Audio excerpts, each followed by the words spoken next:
दिन नया मैदान, न्यूजीलैंड में तारीख न बदल सका पाकिस्तान। कीवीज की सरजमीन पर वनडे में मुसलसल 11वीं शिकस्त। न्यूजीलैंड ने पहले वनडे में 73 रन से हरा दिया। पाकिस्तान 345 रन के ताकुब में 271 रन पर हिम्मत हार गया। बाबर आजम 78, सलमान अली आगा 58 रन बनाकर नुमाया। अब्दुल्ला शफीक 36, उस्मान खान 39, कप्तान रिजवान 30 रन बना सके। तैयब ताहिर 1, इरफान खान 0 पर आउट हुए। आखिरी 7 विकेट स्कोर में सिर्फ 22 रन का इजाफा कर सकी। न्यूजीलैंड के मार्क चैपमैन ने 132 रन की इनिंग्स खेलने पर मैच के बेहतरीन खिलाड़ी करार। डैरल मिचेल 76, मोहम्मद अब्बास ने 26 गेंदों पर 52 रन की तूफानी इनिंग्स खेली।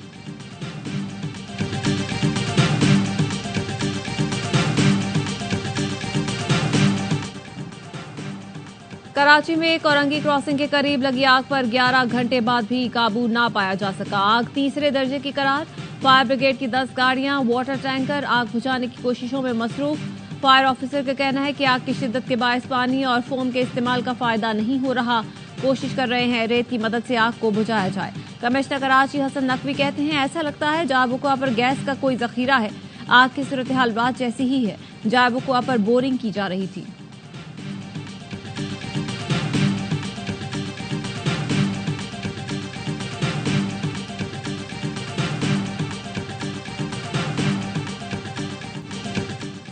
सात इशारिया 7 शिद्दत के जलजले ने म्यांमार और थाईलैंड में तबाही मचा दी। अमवात की तादाद 1000 हो गई। 2300 से ज्यादा जख्मी। जलजले से कसीरुल मंजिला इमारतें मलबे का ढेर बन गई। मंडाले में साबिक शाही महल और मुतादिद इमारतें तबाह। 90 साल पुराना पुल गिर गया। मंडाले कुवेनगोन से जोड़ने वाली शहरा पर दरारें पड़ गईं। मंडाले का मवासलाती निजाम दरहम बरहम। जलजले के असरात 900 किलोमीटर दूर बैंकॉक तक महसूस हुए। वजीर आजम शहबाज शरीफ का म्यांमार और थाईलैंड में जलजले से जानी नुकसान पर वफाकी वजीर दाखिला की जेर सदारत इंसदाद दहशतगर्दी कमेटी का इजलास। मोहसिन नकवी का कहना था, दहशतगर्दी से निपटने के लिए वजीर आजम, आर्मी चीफ और तमाम स्टेक होल्डर्स एक सफ़े पर हैं। दहशतगर्दी के सद्देबाब के लिए सूबाई सतह पर सीटीडी को मुकम्मल तरीके से फाल करना जरूरी है। खैबर पख्तूनख्वा और बलूचिस्तान को दरपेश चैलेंजेस के पेश नजर हर मुमकिन मदद फराहम करेंगे।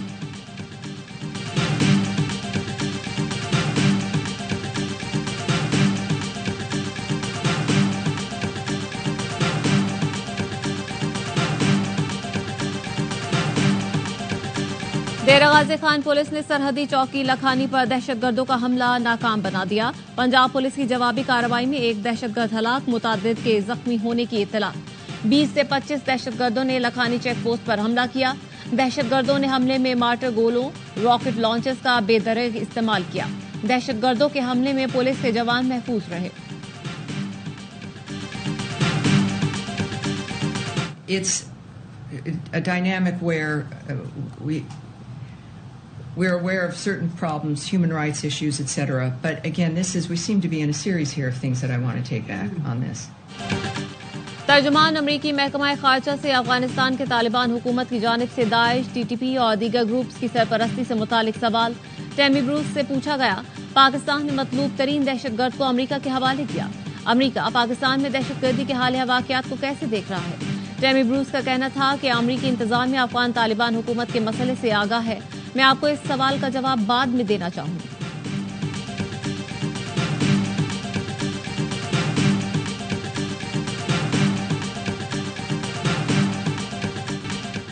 जाती मफाद के लिए मुल्क की इज्जत व वकार दांव पर लगाया जा रहा है। गलत मालूमात की बुनियाद पर जहर घोला जा रहा है। अफवाज पाकिस्तान कुर्बानियां दे रही है। जाती मफाद की सोच इन कुर्बानियों से बेवफाई है। आने वाली नस्लें माफ नहीं करेंगी। वजीर आजम शहबाज शरीफ का इस्लामाबाद में रब्बे जुल का एहसान पाकिस्तान की तकरीब से खिताब। कहा, बखूबी जानते हैं दहशतगर्दों को माली मुआवनत कहां से मिल रही है। हमें दहशतगर्दी के खिलाफ मुत्तहिद होना होगा। कुदरत ने हमें मादनियात की दौलत से नवाजा है। खरबों डॉलर के खजाने पहाड़ों के अंदर हैं। दहशतगर्द चाहते हैं हम उन वसाइल से फायदा न उठाएं। अपने बुजुर्गों और शहदा को खिराज अकीदत पेश करते हैं जिनकी बदौलत पाकिस्तान का कयाम अमल में आया। उलमाए कराम दहशतगर्दी के खात्मे के लिए अपना किरदार अदा करें।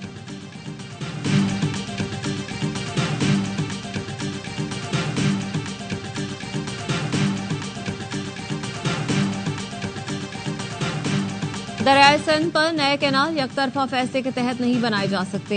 चेयरमैन पीपल्स पार्टी बिलावल भुट्टो कहते हैं कैनाल से मुतालिक शहीद जुल्फिकार अली भुट्टो की बरसी पर वाज़ेह हिकमत अमली का ऐलान किया जाएगा।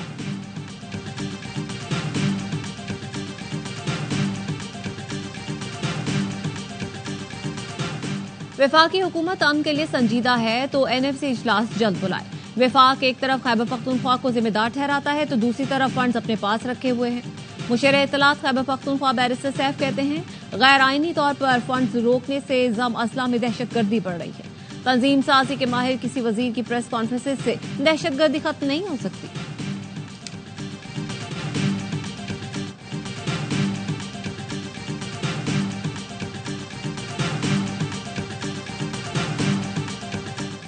इस्लामोफोबिया के महाज पर पाकिस्तान की एक और अवाम को रोजगार की फराहमी तरजीह है। सिंध में लोगों को मेरिट की बुनियाद पर रोजगार देंगे। सिंध हुकूमत की जानिब से बनाया गया जॉब पोर्टल अवाम के लिए मुफीद होगा। सिंध के सीनियर वजीर शर्जील मेमन कहते हैं जॉब पोर्टल को 14 लाख से ज्यादा अफराद ने विजिट किया।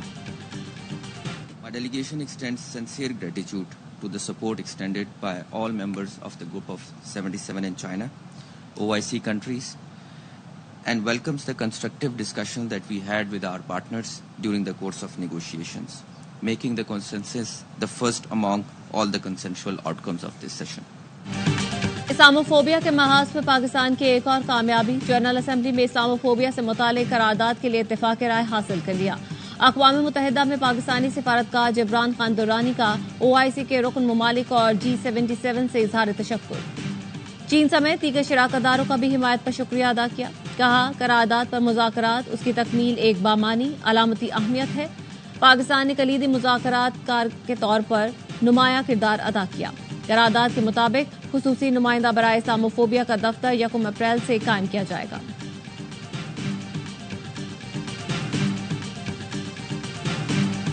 Related to the production of fentanyl, India is one of those countries that is providing some of those precursor materials as well as equipment.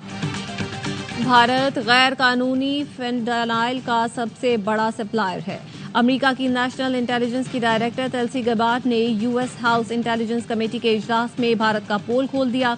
कहा कि भारत मैक्सिको के मनशियात कार्टल्स को फेंटाइल केमिकल फराहम करने वाला सरकर्दा मुल्क है।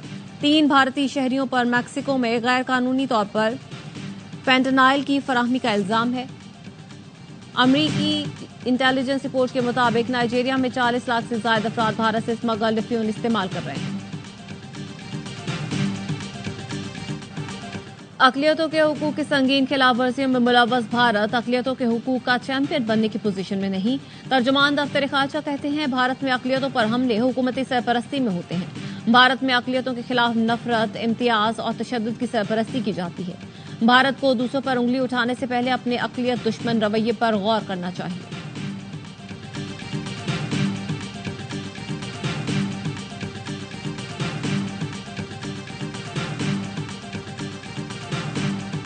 हुकूमत ने पेट्रोल की कीमत में 1 रुपया फी लीटर कमी कर दी। पेट्रोल की नई कीमत 254 रुपये 63 पैसे फी लीटर मुकर्रर। हुकूमत की जानिब से डीजल की कीमत 258 रुपये 64 पैसे पर बरकरार रखी गई। मट्टी के तेल की कीमत में 1 रुपये 26 पैसे फी लीटर का इजाफा। नई कीमत 169 रुपये 38 पैसे मुकर्रर। नोटिफिकेशन जारी कर दिया गया। IMF की एक और शर्त पूरी। लग्जरी गाड़ियों की ईंधन पर लीबी 20 रुपये फी लीटर बढ़ाकर 70 रुपये कर दी गई। नोटिफिकेशन जारी। IMF को हाई ऑक्टेन पर 20 रुपये लेवी कम रखने पर एतराज था।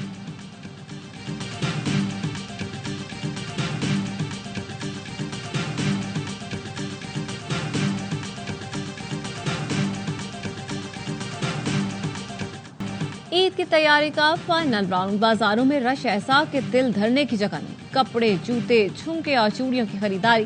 कराची में भी खवातीन की शॉपिंग जारी। सखर में ईद खरीदारी उरूज पर। खवातीन और बच्चियों को मैचिंग हैंडबैग्स की तलाश। पाकपतन में दीदा जेब खुद से खरीदारों की तवज्जो का मरकज बन गए।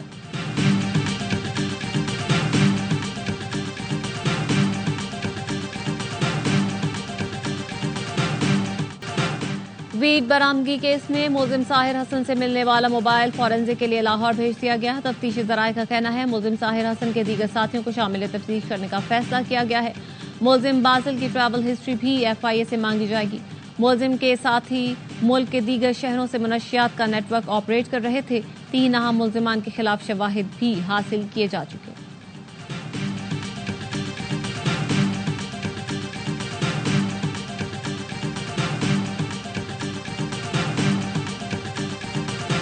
कराची में शाहराह फैसल पर डाकुओं के पुलिस अहलकार को लूटने की कोशिश। पुलिस अहलकार की फायरिंग से 2 डाकू हलाक, असलहा बरामद। पुलिस के मुताबिक अहलकार दोस्तों के हमरा शॉपिंग करके वापस घर जा रहा था। अरसलान नामी अहलकार एसएसपी ईस्ट ऑफिस में तैनात थे। सुपर हाईवे जमाली पुल के करीब डकैती मज़ाहमत पर फायरिंग, एक शख्स जाँ बहक। मकतूल की शनाख्त 30 साला आबिद के नाम से हुई है।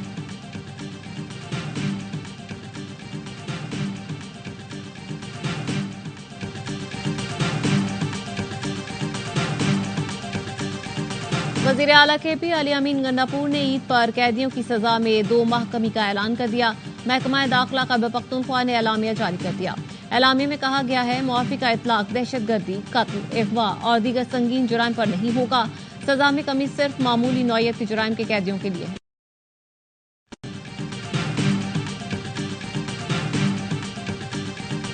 ज्यादा ले रहे हैं, 100 रुपये एक्स्ट्रा ले रहे हैं। पहले 700 था, अब 900 है। किराया बहुत ज़्यादा वसूल कर रहे हैं क्योंकि पाकिस्तानी अवाम हालात का नाजायज़ फायदा उठाती है तो जेडे मुसाफिर ने काफ़ी परेशान भी ने।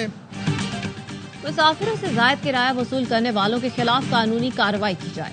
वज़ीर आला पंजाब मरियम नवाज की हिदायत। कहा, ईद पर घर को लौटने वाले मुसाफिरों के इस्तेहसाल की इजाजत नहीं दी जाएगी। हर बस स्टैंड पर किराएनामे नुमायां आवेजा करके अमल दरामद यकीनी बनाया जाए। वज़ीर आला ने तमाम डिप्टी कमिश्नर्स को जायद किरायों की वसूली रोकने के लिए मॉनिटरिंग की हिदायत की।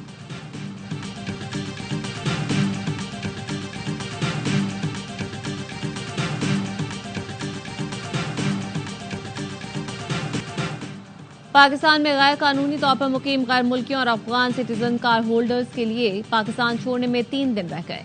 हुकूमत पाकिस्तान के फैसले के मुताबिक गैर कानूनी तौर पर मुकीम गैर मुल्कियों को 31 मार्च तक मुल्क छोड़ने की डेडलाइन दी गई है।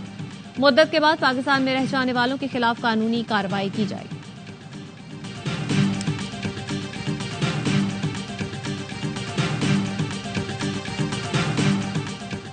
2025 का पहला जुज़वी सूरज ग्रहण आज होगा। सूरज ग्रहण पाकिस्तान में नहीं देखा जा सकेगा। माहिर फल्कियात का कहना है कि Europe, north Asia, north America और अफ्रीका के कुछ हिस्सों में नजारा देखा जा सकेगा। सूरज ग्रहण का आगाज आज दोपहर 1:51 पर होगा। दोपहर 3:47 पर उरूज पर पहुंचेगा। इख्तिताम शाम 5:44 पर होगा। मस्जिद अल हराम में 29वीं शब को ख़त्म कुरान की महाफिल, लाखों अफराद की शिरकत। उम्मत मुस्लिमा में इत्तेहाद और फ़िरक़ा वाराना इख्तलाफात से निजात के लिए दुआएं मांगी गईं। पाकिस्तान, भारत और बांग्लादेश समेत दुनिया भर से आए लाखों मुसलमान इज्तिमा में शरीक हुए। सऊदी वली अहद मोहम्मद बिन सलमान भी तरावी और ख़त्म कुरान में शरीक हुए। मस्जिद अल हराम में फ़लस्तीन के लिए खुसूसी दुआ भी कराई गई।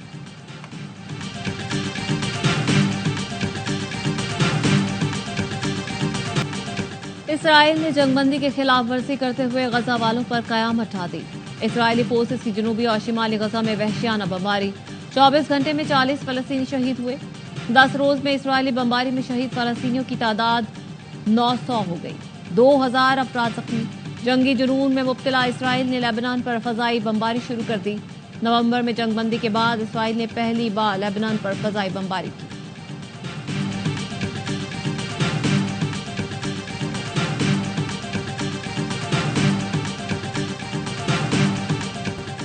ट्रंप इंतजामिया को एक और झटका। अमरीकी अदालत का वॉइस ऑफ अमेरिका के हक में फैसला। न्यूयॉर्क की वफाकी अदालत के जज जेम्स पॉल ने ट्रंप इंतजामिया को वॉइस ऑफ अमेरिका के 1200 से ज्यादा सहाफ़ी, इंजीनियर्स और दीगर अमले को बरतरफ करने से रोक दिया। अदालत ने ट्रंप इंतजामिया के इक़दाम को गैर कानूनी और मनगढ़ंत फैसला साजी का केस करार देकर मुस्तरद कर दिया।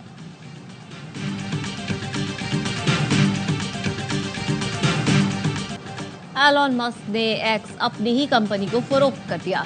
एलन मस्क ने एक्स अपनी मसनूई जहानत की कंपनी XAI को $33 अरब में फरोख्त करने का ऐलान किया।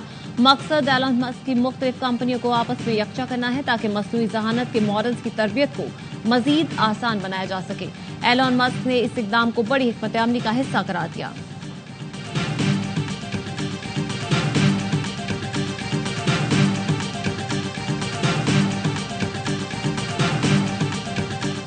हो गया और बी टीम विनर करार दे दी गई। बहुत अच्छा मुकाबला किया इन्होंने। बहुत अच्छा मुकाबला किया बेटा आपने। हार जीत नहीं होती, बिल्कुल ऐसा ही है, ये कोशिश होती है।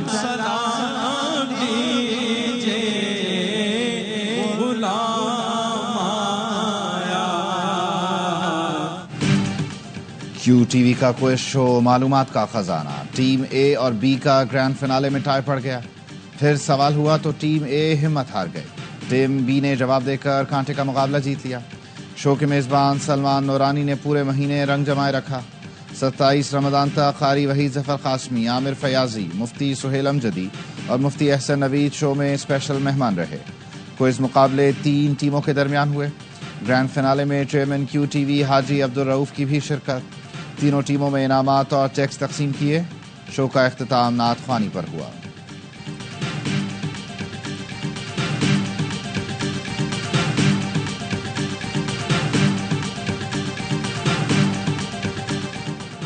HPL PSL सीजन 10 की ऑनलाइन टिकट फरोख्त 3 अप्रैल से शुरू होगी।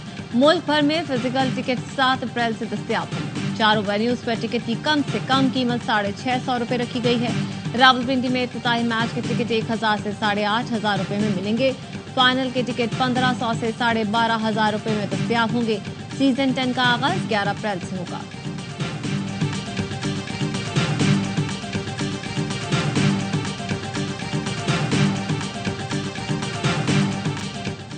रवि बोपारा कराची किंग्स के हेड कोच और Mohammad Masroor high performance coach मुकर्रर।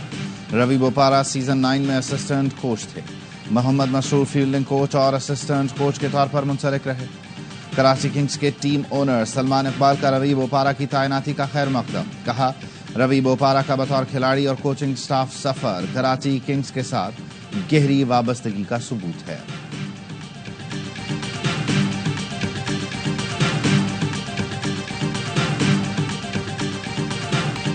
स्टेज और टीवी के मारूफ अदाकार लतीफ कपाडिया को दुनिया से गुजरे 23 बरस बीत गए। मशहूर टीवी ड्रामों में शीशे के आदमी, बारिशे बरज़ख, नादान नादिया और शिकस्त आरज़ू शामिल। उन्होंने मारूफ टीवी शोज 50-50 में भी यादगार किरदार निभाए।